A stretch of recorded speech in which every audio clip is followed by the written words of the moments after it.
It's the Pete Callender Show. With more than 20 years as a reporter and radio host in North Carolina, Pete Callender is helping solve the world's problems one podcast at a time.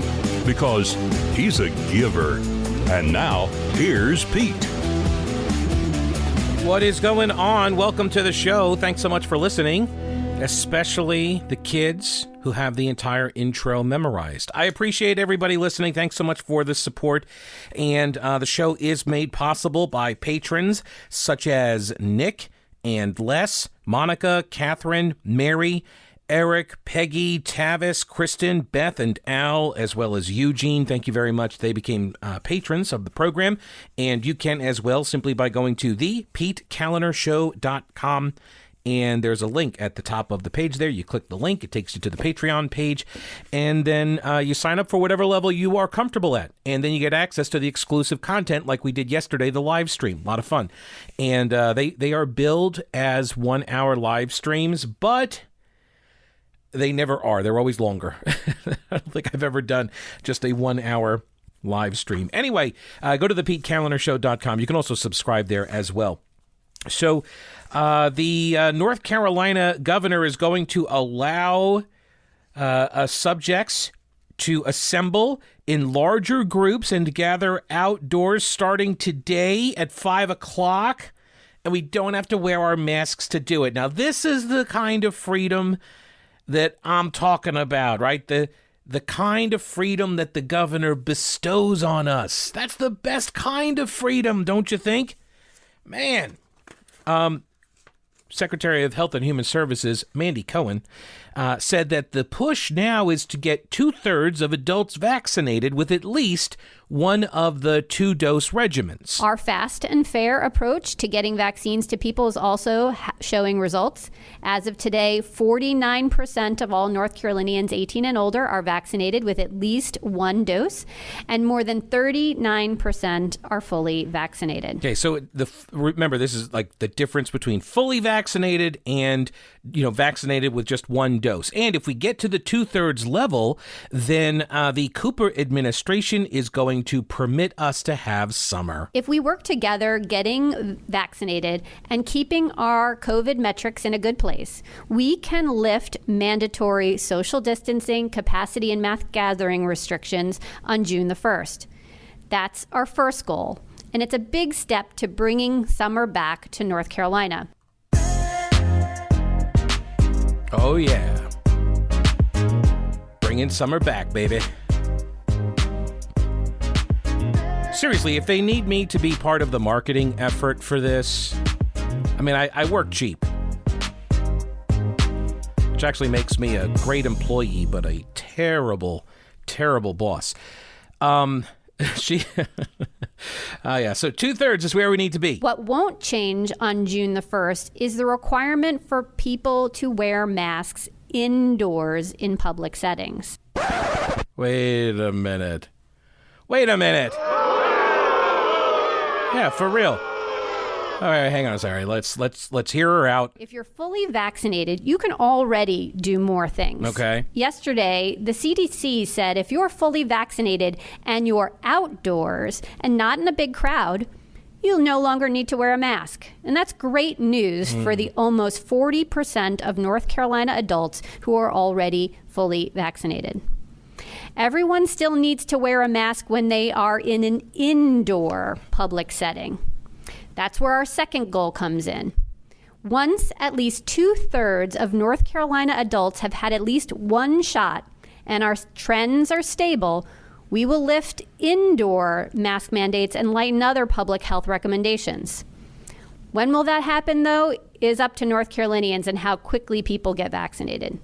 Okay, so what if we don't hit that number? Like, what if we don't hit that number like ever, right? We have enough supply now. We also launched our Bringing Summer Back, Get Out the Vaccine campaign. I'm asking for community organizations, private businesses, and individuals to sign up for the campaign and help us to promote vaccinations in every community across the state. The campaign will run during 2 weeks in May and 2 weeks in June, during which organizations across the state will work together to promote vaccinations. Go to yourspotyourshot.nc.gov to learn how you can help bring summer back. Oh, yeah. Now, I got to tell you, full disclosure, I only have one shot. It's the Pfizer, though. But I only have one shot. I don't wear a mask outside. All right, full disclosure, I haven't worn a mask outside for like the whole year. Unless I've just like forgotten to take it off, or it's been chilly outside and I come outside after wearing the mask and I don't take it off because, hey, you know what? It's kind of chilly outside and it's, keeping my face warm. So like I don't put the masks on when I'm outside. I don't gather. There haven't been large gatherings outdoors anyway, so I haven't been doing that. But yeah, no, I'm not going to wear masks outside. You know why? Because from the very beginning, ever since I saw the video of the Japanese researchers who, did the cough tests and the lung juice and all of that, and you can see the micro droplets that are suspended in air. Ever since I saw that video, I've known that that's the real problem. And so, like, I understood, like, they were like, oh, we're going to be socially distant and all of that. Yeah, that's not going to matter if there's poor ventilation. So good ventilation has been sort of what Christy and I have always relied on. Like, we had friends over before they moved out of town last year, and none of us had been vaccinated. None of us had COVID, and we had them over to the house for dinner, and I just opened up the windows, we had them at the apartment, and so we opened up the windows, turned on the fans, and as long as you keep the air moving out, right, you're at way lower risk, unless someone's like obviously hacking and coughing on you and they're symptomatic, that kind of thing.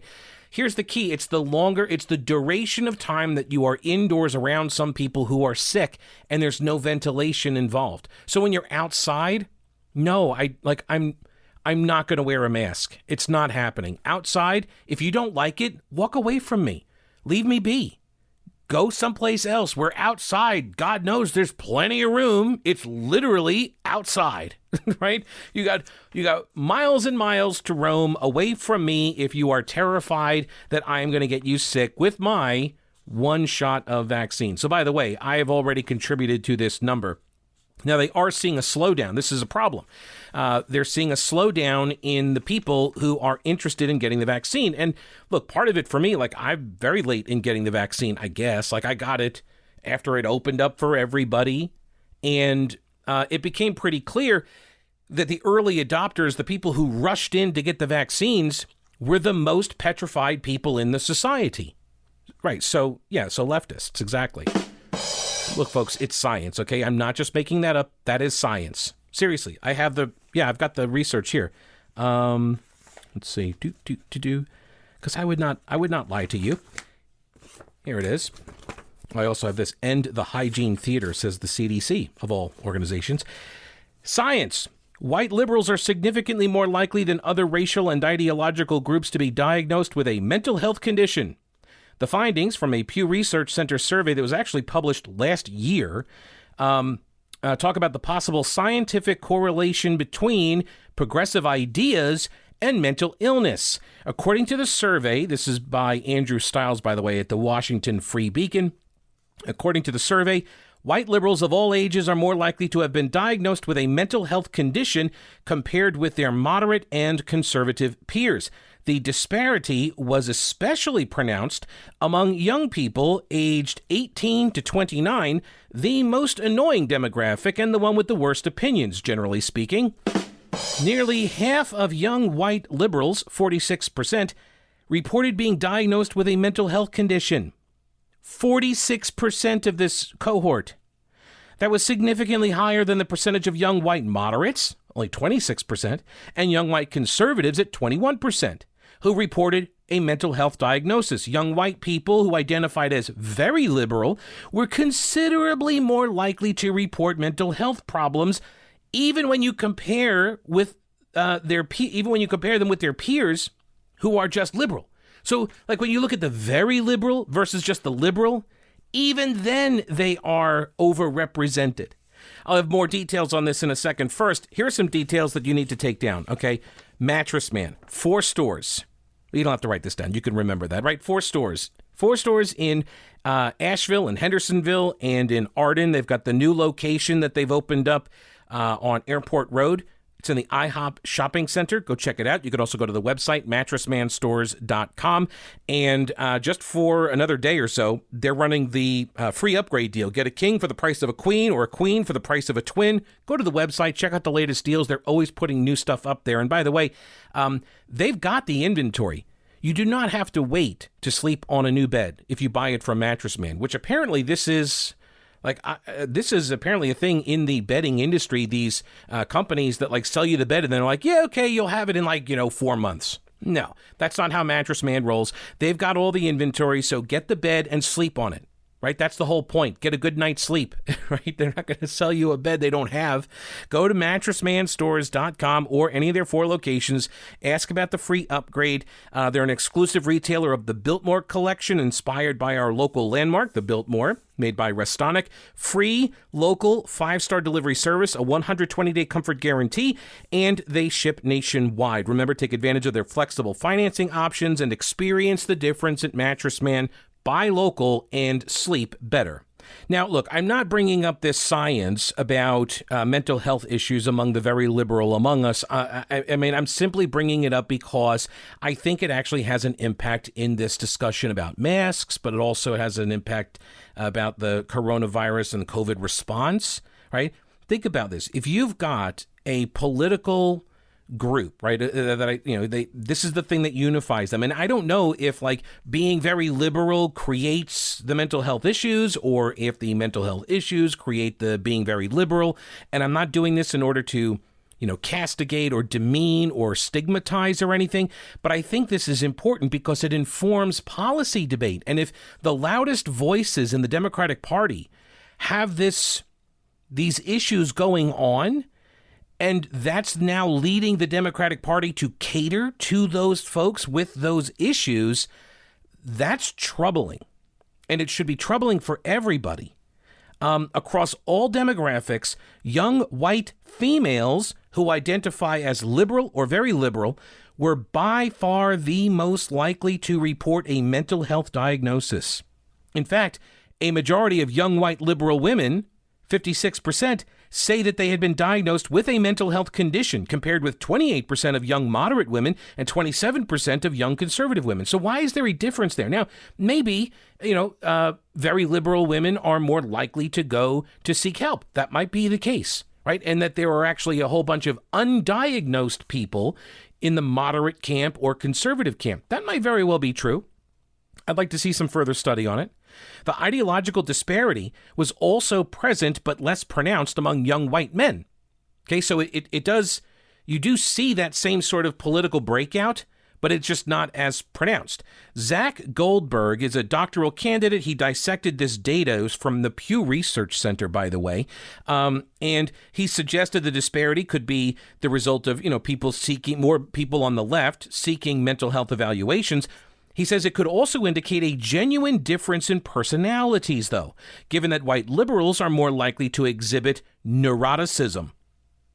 The article that then this guy, Zach Goldberg's Twitter thread that he did on this prompted an article at EV Magazine, which also made some compelling points in response to the thread, noting that liberal ideology often forces its followers to wallow in feelings of helplessness and victimhood, as opposed to, quote, building resiliency against hardship, which can be a crucial tool for combating anxiety and depression.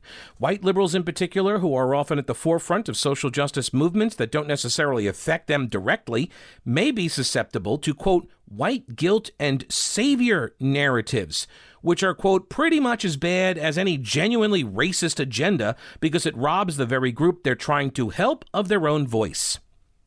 This is precisely what I've been saying for years. There is this attitude. It is obvious if you watch people in the way they interact, these far left folks, you watch them interact, and there is this savior complex that they've got going on. The EV Magazine article by Elizabeth Condra, headline, Over 50% of liberal white women under 30 have a mental health issue. Are we worried yet? Now, women are 40% more likely to develop depression than men. Did you know that? Due to lower levels of serotonin. And they're also more likely to have anxiety and depression because of that deficiency. And the author, Elizabeth Condra, goes on to write, our mental health problems are written off as being too overly emotional. But biology and hormones aside, what about the choices that we actively engage in, the behaviors that we indulge, the beliefs and convictions we hold as more important than all the others, the people that we spend our time with, the actions we devote our energy to, and the news we consume? Is that negatively impacting our mental health? Or even more importantly, leading to medical diagnoses? Dr. Lyle Rossiter is then quoted. He is a board-certified psychiatrist who treated mental disorders for more than 30 years and says that, quote, white liberalism thrives on supposedly championing workers, minorities, the little guy, women, the unemployed, who they continuously see as wronged, cheated, oppressed, disenfranchised, exploited, and victimized, with little to no agency of their own. A view, then, that often mutates into the infantilizing and the patronizing of certain groups within a narrative. This is why you get people like Lieutenant Governor Mark Robinson, I think Marcus Brandon I've talked to, Joel Ford, state senator, Marcus Brandon, a former state representative, all black men. Lieutenant Governor Robinson is Republican, but the other two are Democrats. But this is how you get, and John McWhorter as well, and Glenn Lowry, right? These intellectuals, Thomas Sowell, and they're like, stop treating us like we're children, like as if you can't criticize us or else that's racist. Like we're not babies. This idea that we have to be protected from the kind of critique that everybody else gets, it's patronizing. It's offensive, it's belittling, it's demeaning. The people responsible for these crimes, Rossiter says, poverty, disease, war, ignorance, unemployment, racial prejudice, ethnic and gender discrimination, modern technology, capitalism, globalization, and imperialism. In the radical liberal mind, this suffering is inflicted on the innocent by various predators and persecutors. Stop me if any of this sounds familiar.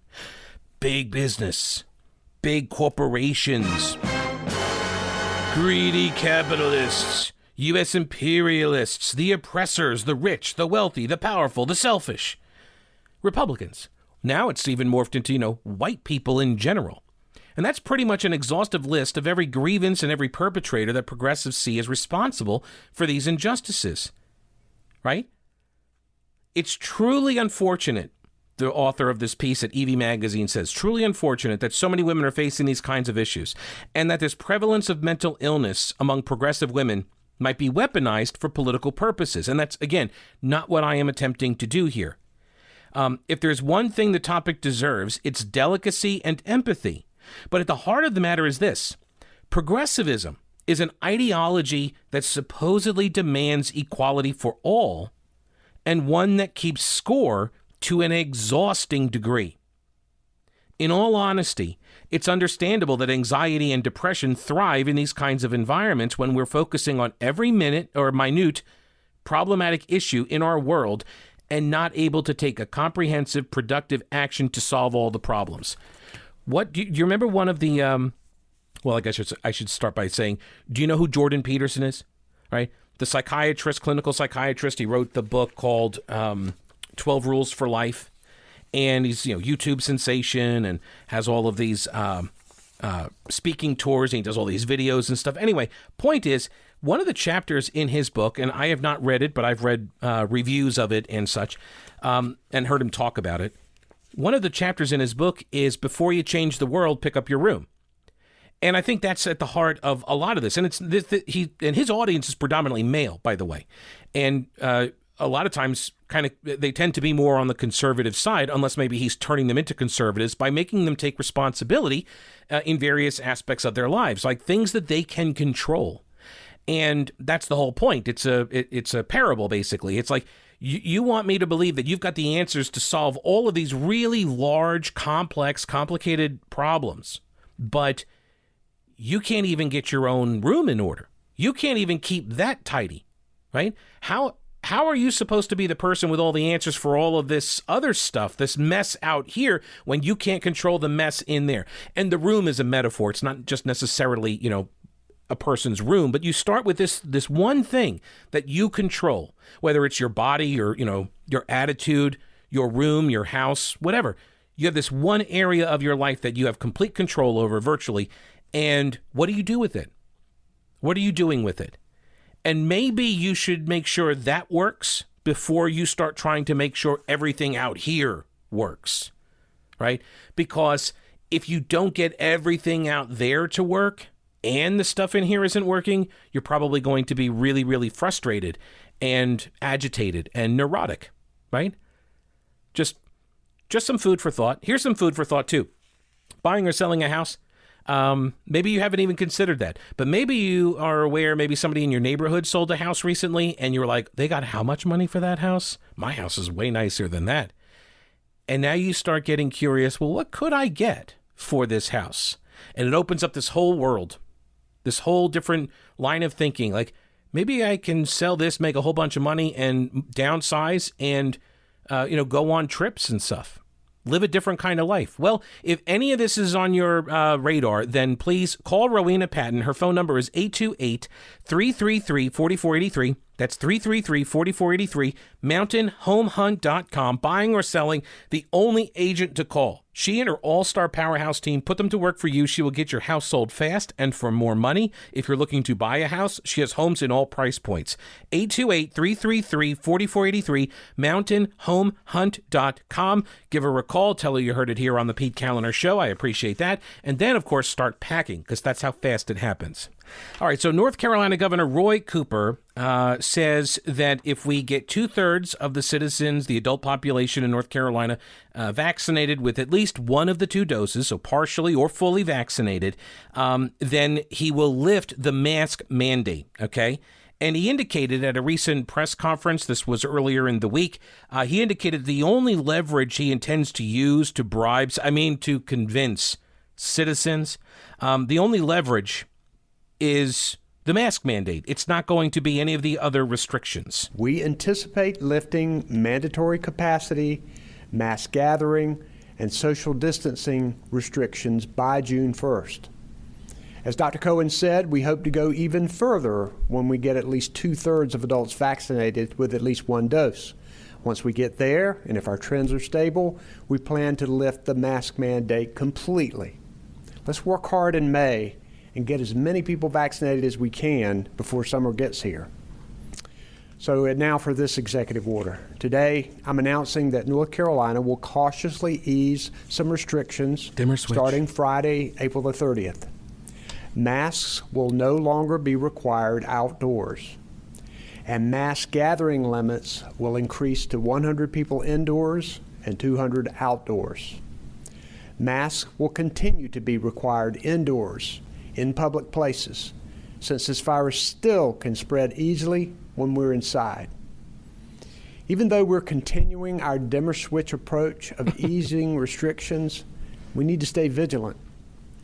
In addition to indoor masks, many of our strong safety requirements remain in place for public places in May, including social distancing and capacity limits, which continue to be important. Okay, so you got to think in terms of months, because that's what the governor is doing now, right? May, we're going to have a certain set of rules, and then come June, there's going to be some other set of rules, but he doesn't want to get into all of those. He only wants to just kind of dangle it out there right now that he's hoping to lift the mask mandate, because right now, for May, he's lifting a lot of the restrictions on outdoor capacity limits, okay, and some indoor capacity limits. Not all of them. Not all of them. So the restrictions that would be lifted on June 1 would be all of the mandatory capacity, social distancing, mass gathering, all of that stuff. But that's June 1. For what we're looking at for May, mass gatherings, the cap is raised to 100 people inside and 200 outside. Why 100 and 200? I don't know. No idea. That's just, it's a number. It's easy to count to 100, I guess. Maybe that's the point. I'm not really sure. For now, that's what we're looking at now is mass gatherings capped at 100 inside, 200 outside, which means, of course, now I can start doing the the events. Anyway, so yes, stay tuned on the Patreon page, and I'll give details on that coming up in the future episodes. During the reporter Q&A, Cooper and Cohen, or CNC Virus Factory, anyway, they're not a virus factory. That's not fair. It's not fair. Propaganda factory. How about, is that more accurate? PR factory? Anyway, CNC, they were asked, how do you overcome this vaccine hesitancy? Cooper believes because remember, we have all of this supply now. And look, when I went and got my vaccine a week ago, I went in there, or over a week ago, it's been like 10 days. I went in there and there was like nobody there. This was one of the mass vaccination sites, and there wasn't like anybody there. And so he's asked, how are you going to get over this hesitancy? Cooper says, though, that using the mask mandate as a an incentive, in June to prompt people to get vaccinated, he says this is a powerful incentive. Cohen said they're making changes in the approach to providing vaccinations because the demand has pretty much cratered. We know we need to make this easy for folks. So one of the things we're focusing on is to make sure that we have access to vaccine in all places across North Carolina. So we're making sure we're having even more places where folks can go walk in and just get their vaccine. Hopefully, maybe they're at Walmart or at Harris Teeter or Publix. They're shopping already, and they can get their vaccine that same day. So we're trying to make things easy. But then we also want to make sure that folks are hearing from their friends, their family, from their trusted community members. That's why we launched the Bringing Summer Back campaign. Oh, yeah. Bringing summer back. We really encourage businesses and organizations to join us in this campaign. We're going to have 2 weeks in May and 2 weeks in June where we really focus on really talking to others about the importance of vaccinations. All right. So she says, though, that they're going to get vaccines to doctors' offices, right? So you can go and get the shot while you're visiting your regular provider. And also like into, grocery stores and pharmacies. And that makes sense, by the way. I think this is entirely correct. Like, at the beginning, they started off with the mass vaccination sites. And if you think about it, right, it makes sense. There was so much demand from the public initially, and people were like, how do I get a vaccine? Remember, there were all the stories about line jumpers and, who are these evil people killing folks by getting a vaccine first, right? And so there were all these stories and all this focus on that. But now we've moved past that, and it's entirely appropriate to change the strategy, right? Shift now to a more targeted approach. Ben Sessoms with the News and Observer then asked, well, what if this doesn't work? If metrics stay the same and vaccination rates stall, would you consider extending restrictions that will be in place in May past June 1st? So we plan on lifting capacity limits and mass gathering limits on June the 1st. We believe that we will make enough progress during the month of May, and we want everybody to work hard in order to be able to do that. Obviously, we're going to continue to look at our trends, and we know that in other states, here at home and across the world, that variants have jumped on certain places and have driven a lot of people to the hospital, gotten a lot of people sick.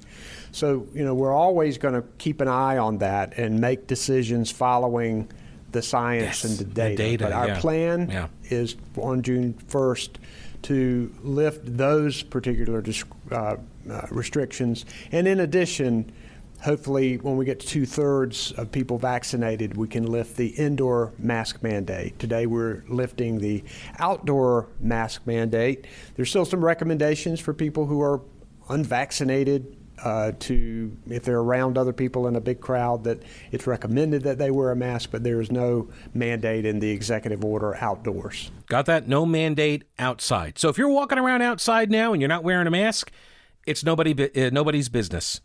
You're not breaking any law. You're not trying to kill anybody. Do not be shamed, right, by people who are like, you should really be wearing a mask. It's like, no, we're outside. There's no mask mandate. And also, like for me, I'm vaccinated. So pound sand. Which, by the way, I've got those T-shirts, and they say vaccinated, not that it's any of your business.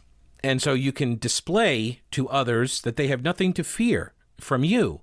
You're vaccinated. but also convey the sense that it really isn't any of your freaking business. It's a t-shirt. You can find it at the shop at thepetecalendarshow.com. I drew them up. I'm waiting to order mine here. Anyway, so this is now, so June 1st. The plan is to lift all of the gathering and distancing restrictions. Cooper said he expects that we're going to make enough progress in May to be able to do that. Okay, so this is predictive, okay? But the variants, we don't know what's happening with the variants. Right, that could prompt him to not lift the restrictions come June 1st, which, by the way, none of this is really responsive to the specific question that was asked of him, which is, or was, if metrics stay the same and vaccinations stall, do you keep the restrictions? So the answer is, just kind of sifting through what he's saying, the answer is no. The answer to the question is no. If the metrics stay the same and the vaccinations stall, do you keep the restrictions in place? And he says, no, we would not keep the restrictions in place. So basically, come June 1st, these things are getting removed unless there's some, turnaround that spikes upwards. This is what he's expecting to do.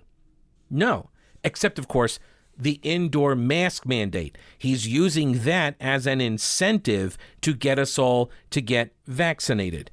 Now, I don't need to provide you with incentives to go to Old Grouch's military surplus.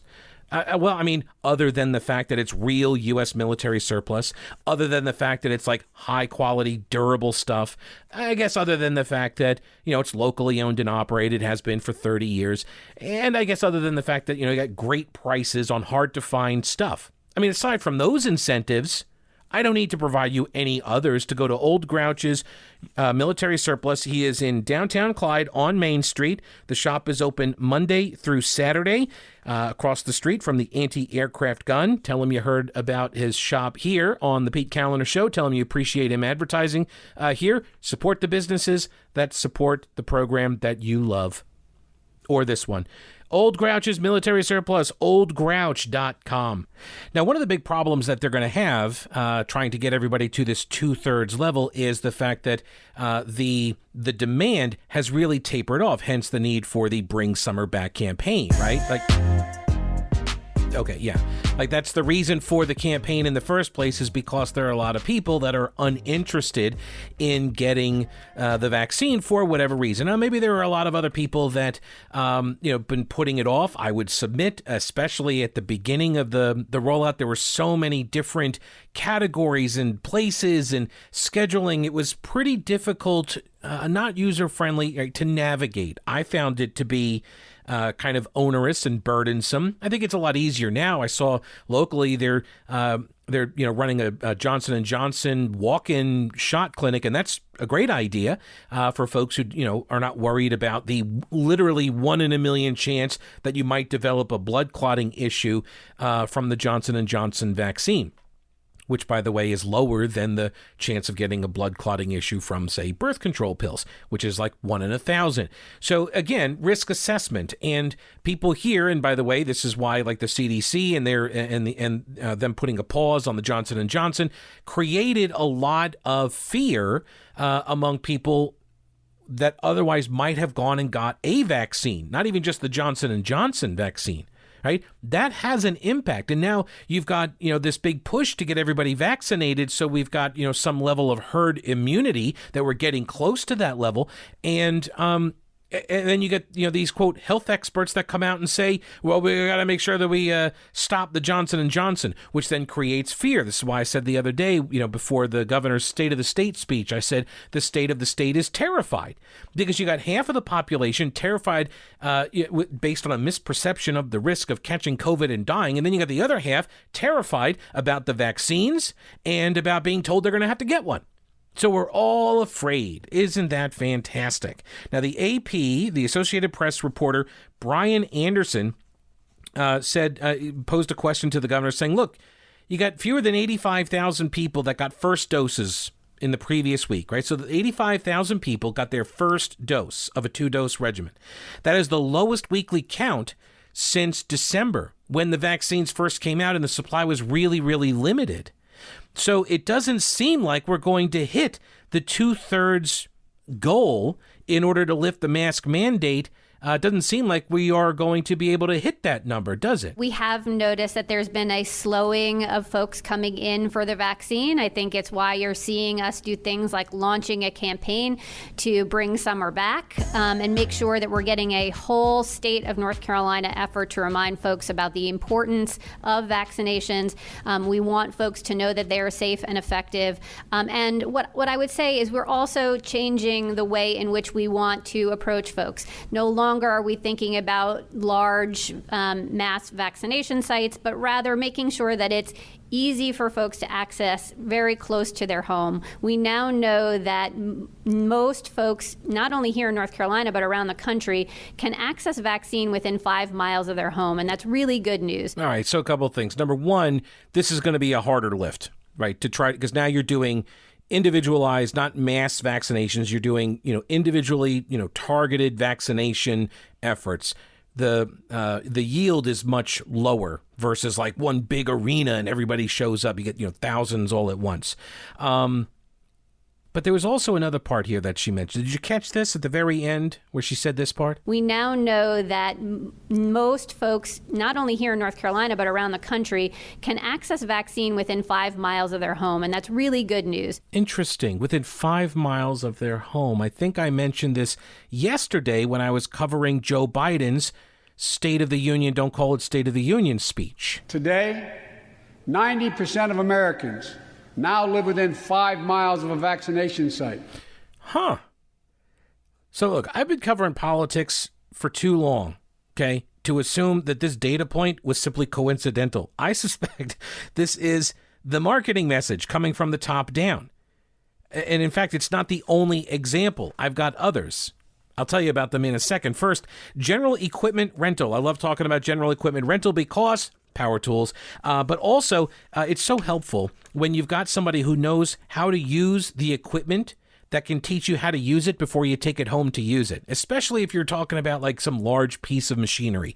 And they do have large machinery for big projects, but also small tools for smaller projects for, the contractors out there, but also residential homeowners and such. You need sometimes, a big heavy duty tool to get the job done right and get it done quickly. And General Equipment Rental is your source for those tools. So head on over to General Equipment Rental, go to the website. You can check out the inventory, all of the deals that they've got there as well. Head on over to General Equipment Rental in Weaverville. They're at the intersection of Merriman Avenue and Reems Creek Road. Family owned and operated, have been for 3 generations. If you are looking for commercial fleet discounts, they're your place to go as well. They're also your official licensed Husqvarna and Honda outdoor power equipment sales and service provider. They do equipment service and repair as well. So really, you need to make these folks a part of your life because if you've got power tools, you've got yard equipment, you're going to need them serviced and you're going to need to replace them at some point. So General Equipment Rental, please, again, patronize the businesses that support the show. Appreciate that. General Equipment Rental in Weaverville, generalrents.com. Think outside your toolbox. All right, so a couple of examples here now have been pretty obvious to me in watching the CDC guidance, as well as the proclamations from the White House, and then the edicts from Governor Cooper.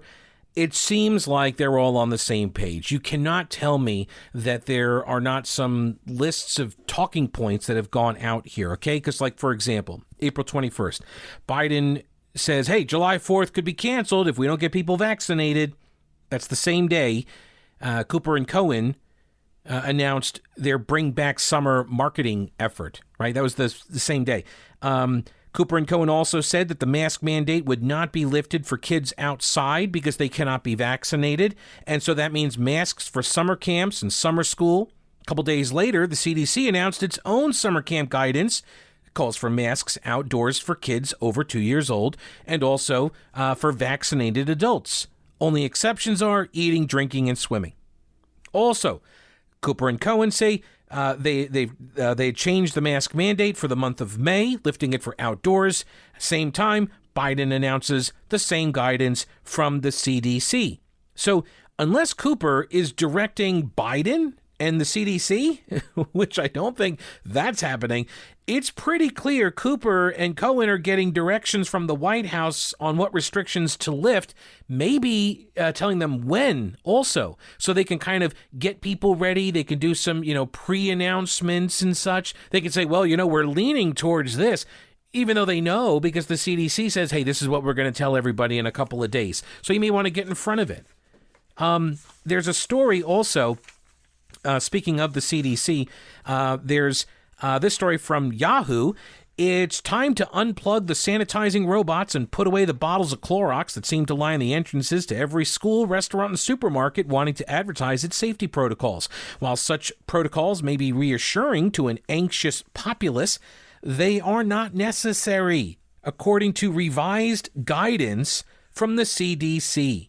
It's possible for people to be infected through contact with contaminated surfaces or objects, but the risk is generally considered to be low.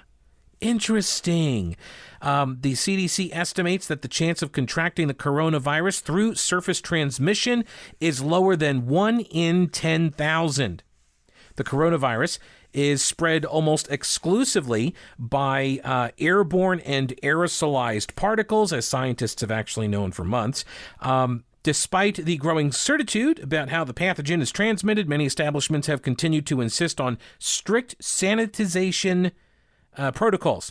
In some school districts, for example, classrooms close for full-day deep cleaning on Wednesdays. So teachers only work 2 days a week, and then they get a break, and then they work for 2 days a week, and then they get another break.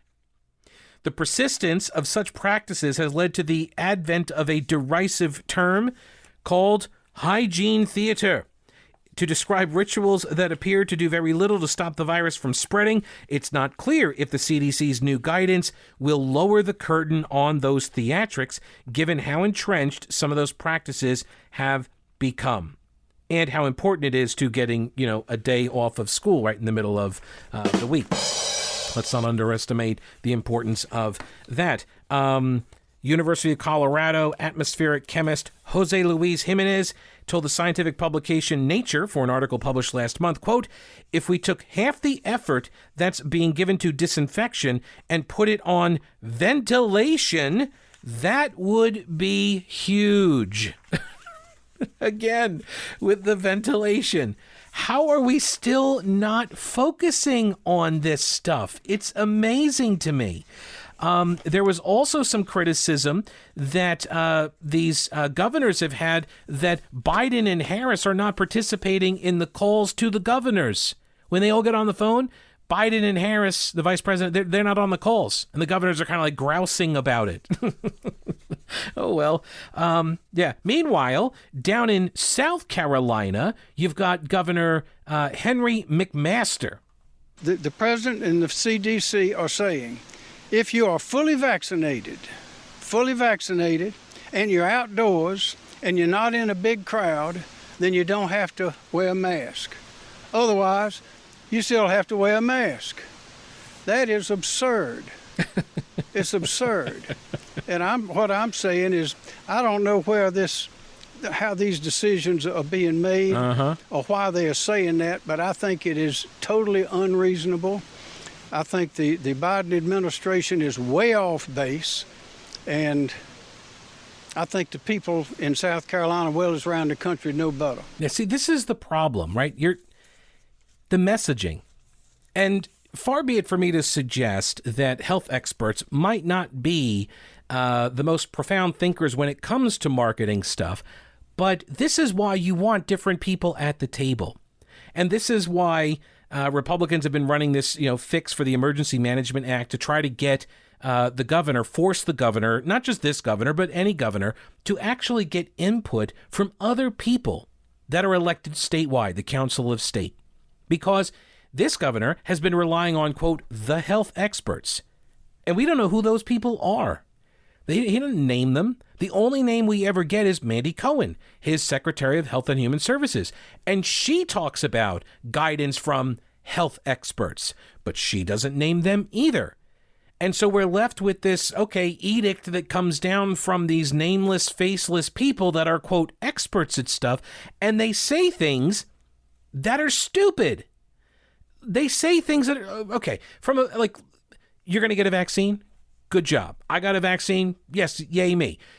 Now you're going to tell me, okay, Pete, you got the vaccine, and when you get the second shot, you're going to be 95% effective or whatever at stopping the virus, but you still got to mask up when you're around other people outside. The hell you say?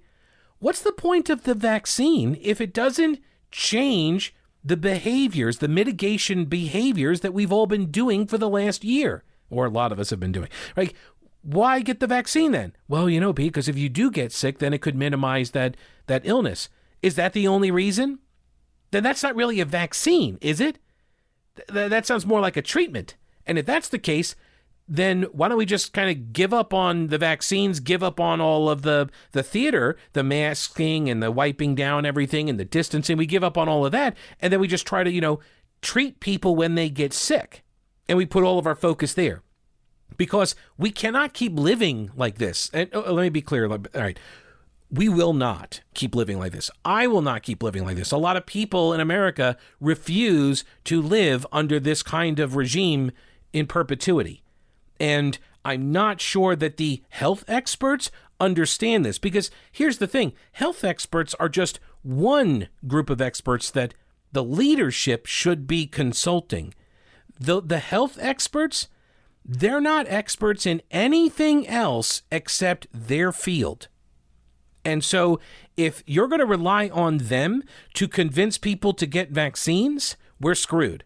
Because they're saying you can never be too safe. That's their position on everything. There was a Babylon Bee parody website, the Babylon Bee. They put out a headline, a fake story. This is all fake news, heads up, fake news. But they put out this parody headline story. It said, CDC officials recommend wearing your seatbelt once you get out of the car. Right, precisely. Yeah, okay, here, you really want to be completely safe when driving? Or safer than you are?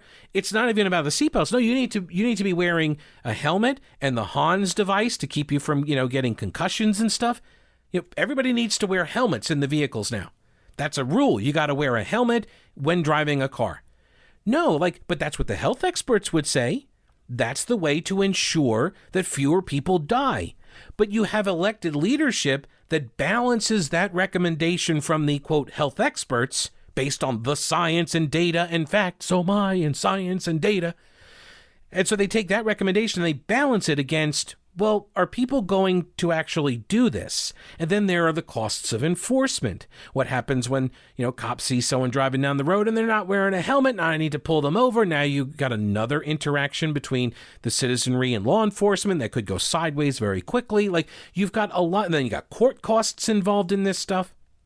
So there's a lot of other things to weigh besides just the advice from the health experts who see virtually any risk as too great. That's the thing I've learned in this. A lot of people who work in the health industry, these experts, they apparently are petrified of virtually everything. Okay, the governor of South Carolina, Henry McMaster, then makes what I think is a pretty common sense point, that the vaccine was always meant to be a means to an end, he says, and we are nearing that end. But it's time to start getting back to normal. I'd ask the cities and counties if they have restrictions out there that are undue to wrap it up. People have pent up. They want to do things, and except for in some circumstances, there's no reason to hold them back anymore. Yeah. As for masking kids in schools or summer camps or really anywhere, those parents are exactly right. If they do not want their children being forced by the government to wear a mask in school, they should not be forced by the government to wear a mask in school against the wishes of the parents. I think, again, it is a height of ridiculosity for a school district to make that decision for the parents, particularly since we've known even when the virus was rampant that the schools, the classrooms, were the safest places of all. So now that the teachers have all had an opportunity and the staff to get vaccinated, now that we have so many people that have developed immunity, I think it is ridiculous for a school district to be requiring children to wear the masks unless the parents of those children want them to wear a mask. It's the parents' choice. It is no longer the school district's choice. Do you sense a bit of a difference in the tone and delivery and confidence and rationality, persuasiveness between the governors of North versus South Carolina? Is that obvious to to everybody, or is it just me? Like, he seems to make a lot of sense, doesn't he, Governor McMaster? And back to North Carolina now. Where does the 2/3 goal come from? This 2/3 goal that we have to hit, adults 2/3 vaccinated with at least one shot. Where does that number come from before Cooper will lift the mask mandate indoors? And what we believe is at that level that we'll have enough protection in our community to hold this virus at bay to allow us to live with it. We know that that is not a herd immunity level that folks may have heard about, but we believe that that is enough protection in our community that we can live with this virus, that we believe that we can lift things like the indoor mask mandate and put this pandemic in our rearview mirror. So no answer there. Somebody asked, a reporter asked, where does this number come from? This 2/3 number come from? Where does that goal come from? And she says, well, it was conjured in consultation with our public health experts. Again, the nameless, faceless people that apparently dictate how we are supposed to live our lives. We don't get to know who they are, right? She said most people, like 90% of people who get the first shot, go on to get the second shot. And that makes sense, right? 9 out of 10. If you're going to take the step to get the first shot, most follow through with the second shot. You have a priority to get it done. I intend to do so as well. Okay, so most people who get the first get the second. But she does not offer any kind of specific data to support this projection of how we get to the 2/3 and why 2/3 was picked, because she clearly, in that statement you just heard, she clearly acknowledges that this is not going to get us to herd immunity. 2/3 of adults vaccinated does not equal herd immunity, she says. Now, I don't know if that's true, by the way. I have seen different numbers that were much lower than that. I've seen numbers that are much higher than that. There also is no inclusion of people who already got COVID and you would think are now immune because they've got natural immunity. We've got friends, they had COVID, both, he and she, husband and wife, they both had COVID, and then they got vaccinated too. So they are like super, super safe. Do they need to keep wearing masks? Right? Governor Cooper says yes. Mandy Cohen says yes. Indoors, you got to keep wearing the masks. Now, as for youth sports, for those doing youth sports outside, they will no longer need to be wearing a mask when they are actively doing their sports. I do want to remind folks that folks under 16 are not able to get vaccinated, so they are an unvaccinated population. For all of our unvaccinated population, whether it's children or adults, we continue to recommend that folks wear masks outdoors when they can't be distant from other people. So the unvaccinated population, we continue to recommend wearing masks. However, today's changes in the executive order do allow for youth sports when folks are playing youth sports outside, that they do not need to be wearing masks. Unless they're playing NCAA basketball, then you're allowed to play basketball inside without wearing the masks. And by the way, the North Carolina High School Athletic Association and the North Carolina Independent Schools Athletic Association, the two largest governing bodies of state high school athletics, will follow these guidelines. All right, that's a wrap for the episode. Thanks so much for listening. I always appreciate it. Remember, go to thePeteCallenderShow.com, subscribe, maybe become a patron of the program. I appreciate that. Thanks for all the support. We'll talk with you later. Don't break anything while I'm gone.